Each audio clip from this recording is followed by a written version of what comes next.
कि आपको सोचना पड़े कि यार मैं घर कैसे चलाऊँ, या अगर ये शो नहीं रहा तो मैं क्या करूँगा।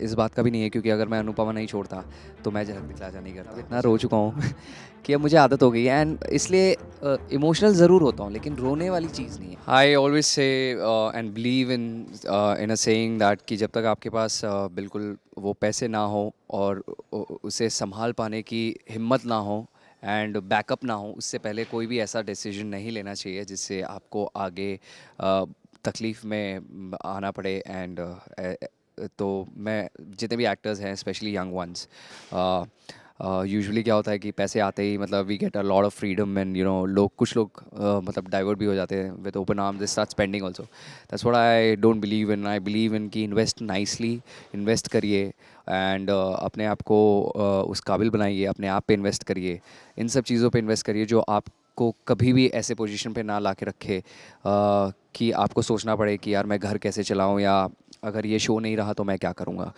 तो this is what I have been doing, and by God's grace I am decent enough, I have made it enough कि मुझे किसी शो के बंद होने से उतनी प्रॉब्लम फाइनेंशियली तो नहीं होगी।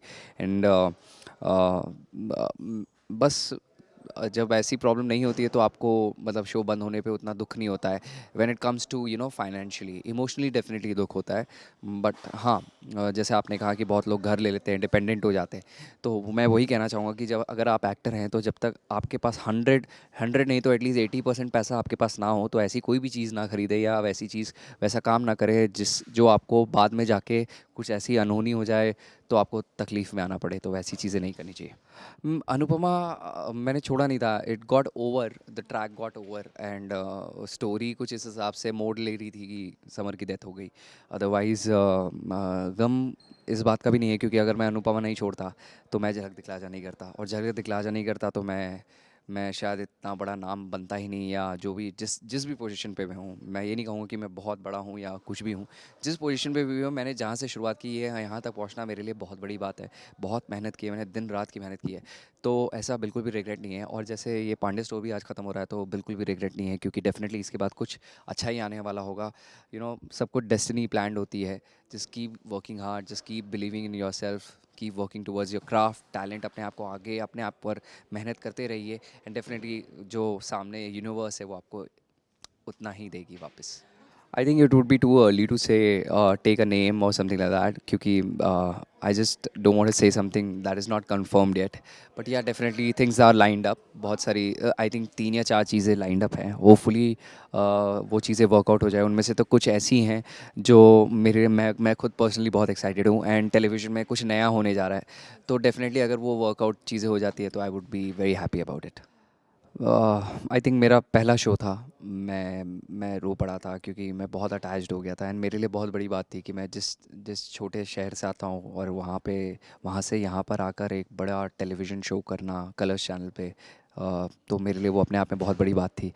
एंड और आगे भी बहुत सारे शोज़ में रहा हूँ, लेकिन अब इतना रो चुका हूँ कि अब मुझे आदत हो गई है, एंड इसलिए इमोशनल ज़रूर होता हूँ लेकिन रोने वाली चीज़ नहीं है। I think you should be happy कि you had a successful run. I am happy that I was a part of this show, and everything starts comes to an end. Definitely वो इमोशंस हैं, actors बहुत vulnerable होते हैं, बहुत emotional होते हैं, तो उनके आंखों से आंसू निकल आते हैं। एंड मुझे तो बहुत कम टाइम हुआ, ये रीज़न नहीं है कि मैं रो नहीं रहा हूँ, बट डेफिनेटली मैं इमोशनली बहुत कम टाइम में अटैच हो गया, क्योंकि लोगों ने इतना प्यार दिया, इतने कम टाइम में मुझे एक्सेप्ट किया, चाहे वो फैंस हो, चाहे वो मेरे को स्टार्स हो या मेरे क्रू मेंबर्स हो। एंड जो एक्टर्स रो रहे हैं उनका बनता है, क्योंकि वो दिन रात यहाँ पे 12-12 घंटे अपने फैमिली से भी ज़्यादा यहाँ पे रहते थे। एंड वो कहते हैं ना कि हर किसी का इमोशनल स्टेट अलग लेवल पे होता है, तो डेफिनेटली यहाँ पे कोई जजमेंट नहीं है कि आप क्यों रो रहे हैं, क्यों नहीं रो रहे हैं, आपको रोना चाहिए या नहीं रोना चाहिए। आपका जो दिल करता है वो एक्सप्रेस कीजिए, एंड एज एन एक्टर आपको बिल्कुल करना चाहिए वो। मैं अपने फैंस को ये कहना चाहूँगा कि थैंक यू। हर शो की तरह मैंने आपको एक्साइट करते रहा हूँ, एंड आपको बड़े बड़े शोज़ में मैं दिखते रहा हूँ, एंड आगे भी दिखते रहूँगा होपफुली। लेकिन उसके लिए मुझे आपका प्यार चाहिए, एंड जिस हिसाब से आपने मुझे स्टार्टिंग ऑफ माय करियर से अभी तक प्यार दिया है वो मेरे लिए बहुत इंपॉर्टेंट है। And thank you so much कि इस शो में भी आप लोगों ने मुझे उतना ही प्यार दिया जितना पिछले शोज़ में दिया है। आई एम वेरी ग्रेटफुल कि मैं ऐसे शो का पार्ट बना, एंड आई एम ग्लैड कि आप लोगों ने मुझे इतना प्यार दिया, एंड ऐसे ही आगे मैं आपको एंटरटेन करते रहूँगा, आपके नज़रों में बना रहूँगा, आपके दिलों में बसता रहूँगा, एंड आप मुझे ऐसे ही प्यार देती रहिए। Thank you.